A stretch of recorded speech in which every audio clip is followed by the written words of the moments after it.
Hello student, good morning. देखिए, हमारा जो टॉपिक था जिसके अंदर हम फोटोसिंथेसिस की मैकेनिज्म देख रहे हैं। जो फोटोसिंथेसिस की मैकेनिज्म है, उस मैकेनिज्म में हमने टू पार्ट्स में उसे डिवाइड किया।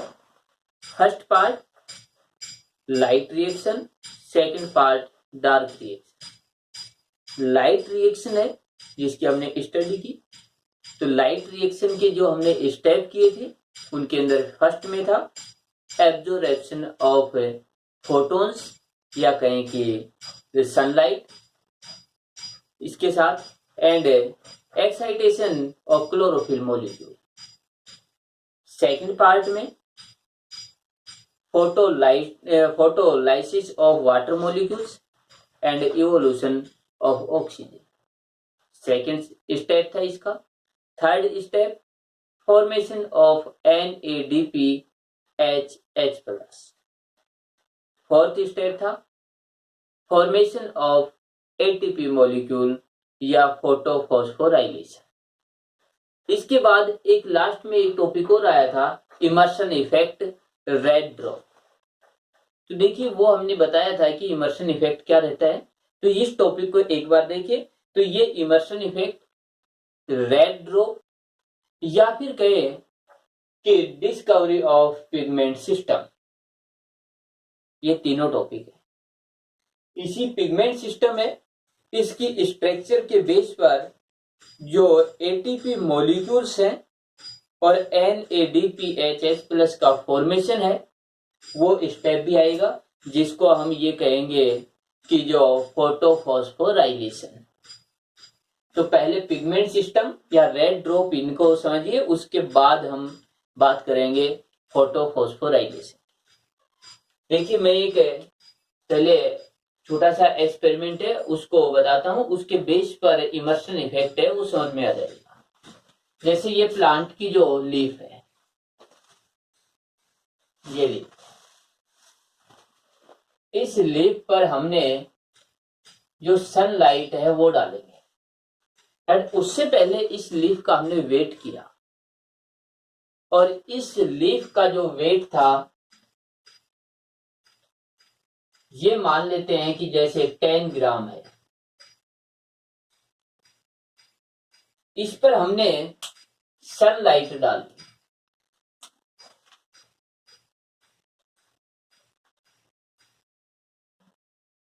लेकिन जो सनलाइट थी उसकी वेवलेंथ थी लैम्बडा जो है वो 680 नैनोमीटर से मोर होती है।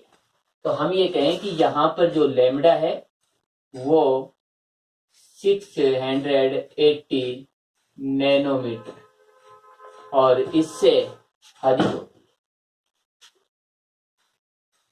मोर। यानी जो वेवलेंथ रहेगी वो 680 नैनोमीटर से अधिक होगी। यानी इससे जो लेस जो है या कहें शॉर्टर जो वेवलेंथ है वो नहीं होगी। इससे जो ये कहें कि जो अधिक लेंथ की जो वेवलेंथ है वही डालते हैं। इसके बाद मान लेते हैं कि 1 घंटे बाद हमने इस लीफ का वेट किया, और इस लीफ का जो वेट है वो वेट हो गया, यहां पर यदि हम देखें तो हम ये कहें कि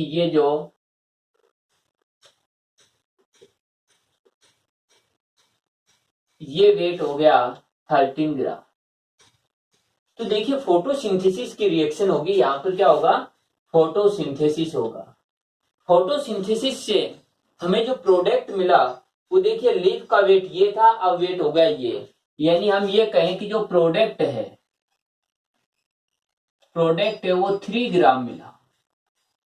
प्रोडक्ट कितना बन गया? 3 ग्राम, क्योंकि अब वेट 13 ग्राम है, पहले 10 ग्राम था, 3 ग्राम अधिक हुआ, इसका मतलब प्रोडक्ट का वेट हुआ ये।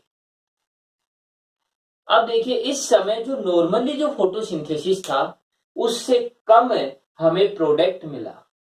नॉर्मल जो फोटोसिंथेसिस हो रहा था उससे कम मिला, लेकिन जो 680 नैनोमीटर से मोर लेंथ की जो वेव लेंथ होती है उनकी बात करें तो वो रेड लाइट होती है, इसीलिए कहा गया रेड ड्रॉप। रेड ड्रॉप क्यों कहा गया? देखिए जब 680 नैनोमीटर से अधिक वेवलेंथ की लाइट प्लांट को दी गई तो फोटोसिंथेसिस की रेट जितनी थी उससे डिक्लाइन हो गई है, कम हो गई है। तो इसीलिए हम ये कहें कि ये एक ड्रॉप आया और उसको नाम दिया रेड। इसके बाद सेकंड एक्सपेरिमेंट फिर किया गया और उसमें देखिए ये किया गया। यदि हम बात करें कि लैम्डा की जो वैल्यू है ये वैल्यू 680 नैनोमीटर जो है इससे लेस है, कम होती है। यानी 680 नैनोमीटर से शॉर्टर जो वेवलेंथ की रेडिएशन दी, इसके बाद वही जैसे 10 ग्राम वेट, इधर यदि वेट देखा गया तो यहाँ पर जो वेट था वो हो गया, इस लीफ का जो वेट था वो हो गया 12 ग्राम। तो प्रोडक्ट हमें प्रोड्यूस हुआ 2 ग्राम। देखिए जब इनको हमने अलग अलग लाइट दी तब हमें टोटली प्रोडक्ट प्राप्त हुआ 5 ग्राम। एक बार ये दिया, एक बार ये लाइट दी, यानी उसी प्रकार से इसको भी हम लाइट दे रहे हैं। तो ये जो लाइट देने पर जो हमें प्रोडक्ट हुए टोटली 5 ग्राम प्रोडक्ट हमें मिल गया। अब एक एक्सपेरिमेंट में दोनों वेवलेंथ है उनको एक साथ दिया, यानी ये कहें कि इस तरीके से यदि लीफ की वेट करें तो 10 ग्राम। इसके बाद देखिए 680 नैनोमीटर से मोर और लेस, बोथ जो फोटो रिएक्शन जो फोटो रेज होती है उनको एक साथ किया। इस समय जो वेट देखा गया वो इस लीफ का जो वेट था वो इस तरीके से हमें प्राप्त हुआ, जैसे 16 ग्राम। तो यहां पर प्रोडक्ट प्राप्त हुआ हमें 6 ग्राम। ये तो ये तो रेड ड्रॉप। अब देखिए इमर्शन ने क्या कहा कि जो लीफ है इस लीफ के अंदर यहां पर देखिए कि जब एक साथ शॉर्ट एंड लॉन्ग वेवलेंथ की रेडिएशन जब प्लांट को दी गई तो प्रोडक्ट अलग अलग रेडिएशन से भी अधिक था। अलग अलग जो वेवलेंथ की जो लाइट दी गई उससे भी अधिक था। यहां पर टोटली करते हैं 5 ग्राम, लेकिन एक साथ देने पर 6 ग्राम हमें प्रोड्यूस हुआ। इससे इमर्सन ने एक कंक्लूजन निकाला। देखिए इससे क्या कंक्लूजन निकाला इन दोनों से, ये जो एक्सपेरिमेंट हुए इससे ये कहा कि इमर्सन ने कि लीफ में दो पिगमेंट सिस्टम है जो लाइट को एब्जॉर्ब करते हुए दो पार्ट होते हैं। एक पार्ट ऐसा है जो लॉन्ग वेवलेंथ को, लॉन्गर वेवलेंथ लैम्डा को एब्जॉर्ब करता है, और दूसरा है वो शॉर्टर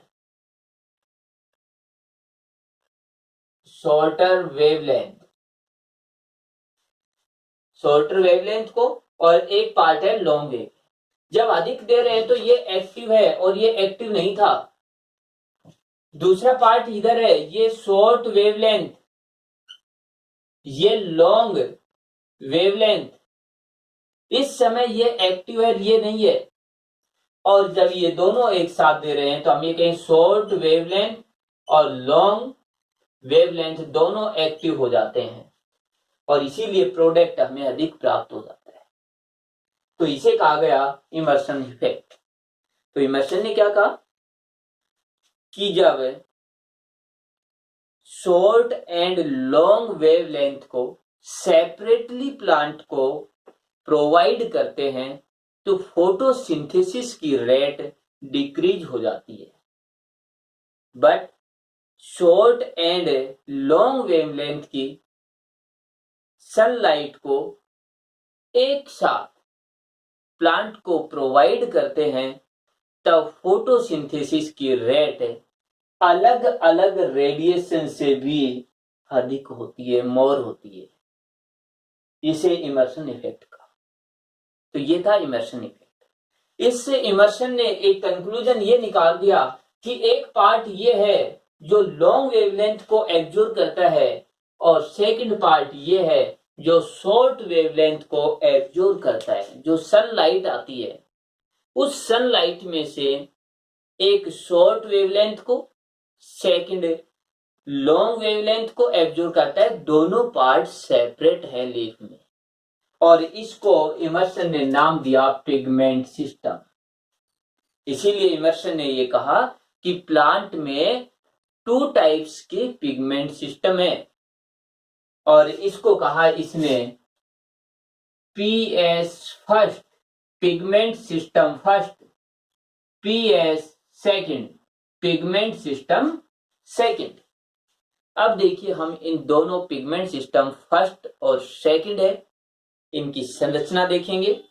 इसके बाद हम फोटोफॉस्फोराइलेशन देखेंगे जो पिगमेंट सिस्टम से ही रिलेटेड है। यदि हम बात करें फोटोफॉस्फोराइलेशन की, यदि हम उसको देखेंगे उसमें पिगमेंट सिस्टम का भी पार्ट आ जाता है, एटीपी सिंथेसिस भी आ जाता है, NADPH+ भी सिंथेसिस आ जाता है। काफी इंपॉर्टेंट पार्ट है। वो 2-3 अलग अलग नेम से आ सकता है, बट सभी का कंक्लूजन या निष्कर्ष एक ही है। एक साथ जब उसको करेंगे तभी समझ में आता है। छोटे छोटे पार्टों में यदि हम करते हैं तो वो अलग अलग टॉपिक लगते हैं, लेकिन टॉपिक एक ही है। अब देखिए हम बात करते हैं pigment system first and pigment system second की। तो जो इमर्सन ने जो हमें पिगमेंट सिस्टम फर्स्ट और सेकंड बताए, अब इनको देखते हैं।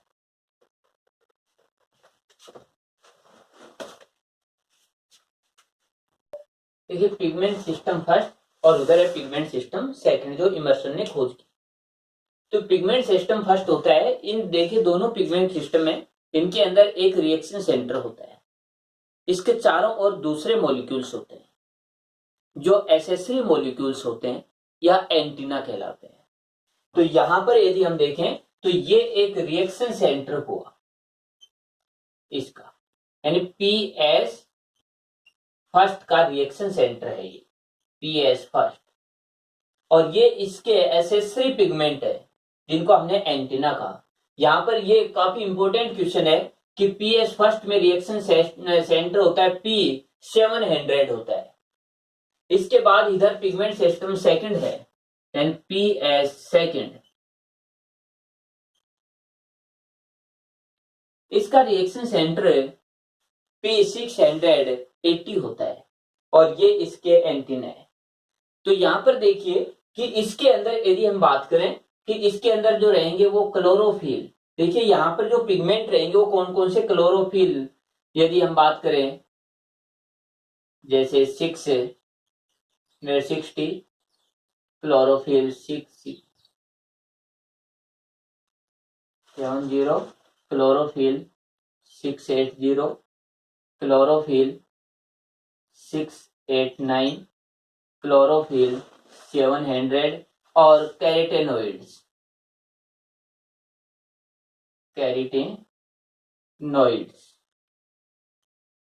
तो ये रहेंगे। यहां पर यदि हम बात करें तो यहां पर क्लोरोफिल 650, क्लोरोफिल 660, क्लोरोफिल 680 और कैरोटेनॉइड्स,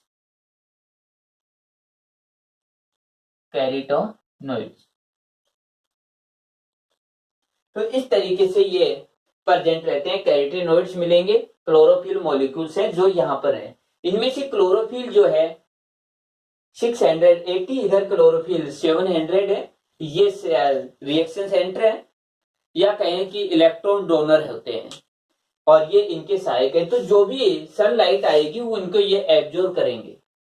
तो एब्जॉर्ब करने के बाद जो ये रिएक्शन सेंटर रहता है, इससे इलेक्ट्रॉन्स जो रहते हैं वो एक्साइटेड होते हैं और एक्सक्रीट हो जाएंगे, उत्सर्जित हो जाएंगे। इन इलेक्ट्रॉनों को एक फर्स्ट इलेक्ट्रॉन एक्सेप्टर जो रहता है वो इनको एक्सेप्ट करेगा। पीएस फर्स्ट के अंदर ये जो रहता है ये एक आयरन सल्फर युक्त प्रोटीन होती है, यानी इसकी बात करें तो हम इसको ये भी लिख सकते हैं AFES, आयरन सल्फर युक्त प्रोटीन है। इधर यदि हम बात करें तो पिगमेंट सेकंड जो रहता है इसके अंदर फियोफाइटिन रहता है, फर्स्ट इलेक्ट्रॉन एक्सेप्टर। देखिए ये काफी इंपॉर्टेंट क्वेश्चन है कि इसमें फर्स्ट इलेक्ट्रॉन एक्सेप्टर कौन है, इसमें कौन होता है, रिएक्शन सेंटर कौन होता है। तो इस तरीके सनलाइट को फोटोन के रूप में ये एब्जॉर्ब करेंगे। तो इस तरीके से ये पिगमेंट सिस्टम फर्स्ट और सेकंड है। यहां से यदि हम बात करें कि ये जो पार्ट रहता है, इस पार्ट से जो इलेक्ट्रॉन रहते हैं पिगमेंट सिस्टम फर्स्ट, ये साइक्लिक फॉर्म में भी आ सकते हैं और नॉन साइक्लिक में भी। जब ये नॉन साइक्लिक में आते हैं तो इनको NADP एक्सेप्ट करके यहाँ पर NADP आयन का फॉर्मेशन होगा, इससे बन जाएगा NADPHH+, ये बन जाएगा। यदि हम इधर की बात करें तो ये जो पार्ट रहते हैं, इन पार्टों से जो इलेक्ट्रॉन है वो एक्सक्रेट हो जाएंगे और इसके बाद प्लास्टोसाइनिन में जाएंगे। और इधर यदि हम बात करें तो इधर से जो इलेक्ट्रॉन निकलते हैं तो यहां पर ये इलेक्ट्रॉन वापस नहीं आते हैं, इस जगह पर इलेक्ट्रॉन वापस भी आ जाते हैं। तो इलेक्ट्रॉनों की कमी देखिए, इलेक्ट्रॉन घूमता हुआ वापस यहाँ आ जाएगा, इलेक्ट्रॉन की कोई कमी नहीं होगी। लेकिन यहां से जब इलेक्ट्रॉन एक्साइटेड हो चुके हैं फिर वो घूमते हुए वापस इधर नहीं आते, इसका मतलब इलेक्ट्रॉन की कमी हो जाएगी। तो pH सेकंड रहता है, ये वाटर मॉलिक्यूल्स को तोड़ देता है, यानी H2O को तोड़ेगा। और किस तरीके से 2 electron plus 2H plus oxygen, ये इन्वायरमेंट में, और ये इधर आ जाता है और ये इलेक्ट्रॉन इधर एक्सेप्ट कर लिएगा इस तरीके से। तो ये रिएक्शन होंगी, ये पिगमेंट सिस्टम फर्स्ट और सेकंड की। अब देखिए जो हमारा फोटोफॉस्फोराइलेशन रहेगा उसमें ये दोनों पार्ट आएंगे, तो उसके अंदर बिल्कुल अलग स्टेप बाय स्टेप है। तो एक बार अपने को केवल यही ध्यान देना है कि पिगमेंट सिस्टम फर्स्ट और सेकंड क्या रहता है, इनकी मैकेनिज्म वगैरह ये सारी एक साथ हो जाएगी। फोटोफॉस्फोराइलेशन या ETS की जो इलेक्ट्रॉन रहते हैं वो, या कहें कि क्लोरोफिल मॉलिक्यूल जैसे ही फोटोन का एब्जॉर्प्शन करता है उनसे इलेक्ट्रॉन एक्साइटेड होते हैं। वो इलेक्ट्रॉन किन किन मॉलिक्यूल्स में जाएंगे, कैसे ATP का फॉर्मेशन होता है। तो यहाँ पर ATP के फॉर्मेशन के लिए सनलाइट या फोटोन की रिक्वायरमेंट है, इसीलिए फोटोफॉस्फोराइलेशन हुआ। फोटोफॉस्फोराइलेशन है उसको 2 टाइप से डिवाइड किया, एक साइक्लिक एक नॉन साइक्लिक। साइक्लिक का मतलब इलेक्ट्रॉन जैसे ही राउंड लगाता हुआ जहां से जा रहा है वहीं आ जाता है वापिस, साइक्लिक हो गया। दूसरे में जहां इलेक्ट्रॉन जहां से चलता है वहां वापिस नहीं आता है, तो वो हुआ नॉन साइक्लिक। अब देखिए फर्स्ट में साइक्लिक है, साइक्लिक में पिगमेंट सिस्टम फर्स्ट इन्वॉल्व होता है केवल। तो यहां पर देखिए कि पिगमेंट सिस्टम फर्स्ट हुआ, ये सनलाइट है, यहां से फोटोन जो है इनका एब्जॉर्प्शन करेगा। तो इसका ये रिएक्शन सेंटर हुआ, कि यदि इसकी बात करें तो ये हुआ रिएक्शन सेंटर, और ये हुए एंटीना। एसेसरी पिगमेंट, तो ये फोटोन को एब्जॉर्ब करेंगे, लाइट को एब्जॉर्ब किया, इससे इलेक्ट्रॉन एक्साइटेड हो जाते हैं, बाहर निकलेंगे। इन इलेक्ट्रॉन्स को जो फर्स्ट इलेक्ट्रॉन एक्सेप्टर है एक आयरन सल्फर युक्त जो प्रोटीन होती है, यानी ऐसी प्रोटीन जिसमें आयरन और सल्फर होता है। इसके बाद ये इलेक्ट्रॉन इस प्रोटीन से भी एक्साइटेड हो जाते हैं, बाहर निकलते। फिर ये इलेक्ट्रॉन आते हैं फेरिडोक्सिन के पास, फेरिडोक्सिन से ये इलेक्ट्रॉन फिर बाहर निकल जाते हैं। फिर ये इलेक्ट्रॉन आते हैं साइटोक्रोम B6 के पास, फिर ये इलेक्ट्रॉन फिर बाहर निकल जाते हैं। फिर ये आते हैं साइटोक्रोम F के पास, फिर ये इलेक्ट्रॉन फिर बाहर निकल जाते हैं। फिर ये इलेक्ट्रॉन प्लास्टोसाइनिन के पास, प्लास्टोसाइनिन से इलेक्ट्रॉन फिर बाहर जाते हैं और फिर वापिस इसी जगह एंट्री कर जाते हैं, या कहें कि जो रिएक्शन सेंटर है उसमें फिर से आ जाते हैं। तो इलेक्ट्रॉन ऐसे घूमते हुए वापस फिर से आते हैं, इसीलिए हम ये कहें चक्रीय, साइक्लिक की चक्कर लगा रहे हैं, ये एक साइकिल की फॉर्म में इन्वॉल्व हुआ। अब यहां पर देखिए कि जब साइटोक्रोम B6 से साइटोक्रोम F में इलेक्ट्रॉन जाता है उस समय एनर्जी प्रोवाइड होती है, यानी ADP प्लस इनऑर्गेनिक फॉस्फेट ये कन्वर्ट हो जाता है ATP में, जो एक एनर्जी का मॉलिक्यूल है। तो इस समय ATP का फॉर्मेशन हुआ। तो देखिए ATP का जो फॉर्मेशन हुआ उसके लिए सनलाइट की रिक्वायरमेंट हुई है। साइक्लिक फॉर्म में इलेक्ट्रॉन है, इसीलिए साइक्लिक फोटोफॉस्फोराइलेशन ये होता है। तो इसमें देखिए पीएस फर्स्ट की मैकेनिज्म भी होगी कि ये पीएस फर्स्ट के अंदर जो फोटोन है उसका एब्जॉर्प्शन हुआ, इलेक्ट्रॉन एक्साइटेड हुए, आयरन सल्फर प्रोटीन ने एक्सेप्ट किया, फिर इलेक्ट्रॉन ऐसे साइटोक्रोम सिस्टम से होता हुआ इसमें आ गया, एटीपी का फॉर्मेशन हुआ। तो ये टॉपिक भी हुआ, साइक्लिक फॉस्फोराइलेशन भी हो गया है। इलेक्ट्रॉन है उसका ट्रांसपोर्ट हो रहा है कि एक के बाद दूसरे में जा रहा है, तो इसीलिए ईटीएस जो ईटीएस सिस्टम भी हो गया है। तो इस तरीके से 3-4 सिस्टम एक साथ। इसके बाद सेकंड आता है वो है non cyclic photophosphorylation. Non cyclic photophosphorylation की यदि बात करें तो इसके अंदर थोड़ा सा चेंजमेंट हो जाएगा कि यहां जो फर्स्ट में जो काम में आएगा वो फोटो सिस्टम, सेकंड काम में आता है तो हम ये कहेंगे कि यहां पर जो है वो पीएस सेकंड काम में होगा, इन्वॉल्व आएगा, यानी P680 इस तरीके से। अब ये जो पार्ट है इससे जो इलेक्ट्रॉन आता है वो इलेक्ट्रॉन यहां ये एक्सेप्ट न करके इसको करता है फियोफाइटिन। ये इसको इलेक्ट्रॉन किसने ग्रहण किया? फियोफाइटिन ने एक्सेप्ट किया। फियोफाइटिन के बाद इलेक्ट्रॉन प्लास्टोक्विनोन के पास जाएगा, न कि फेरिडोक्सिन के पास जाता है। अब देखिए जो सेकंड पार्ट है नॉन साइक्लिक फोटोफॉस्फोराइलेशन, इसकी मैकेनिज्म को देखें तो यहां पर देखिए बिल्कुल इस तरीके से, यहां पर जो हम ये कहते हैं कि जो फोटोन है उसको एब्जॉर्ब करने के लिए जो मॉलिक्यूल रहता है वो पीएस सेकंड है, या फिर कहें इसका रिएक्शन सेंटर है वो P680 होता है। तो इसके जो SS3 मॉलिक्यूल्स हैं और रिएक्शन सेंटर है, इसने फोटोन का एब्जॉर्ब किया, इससे इलेक्ट्रॉन एक्साइटेड होंगे।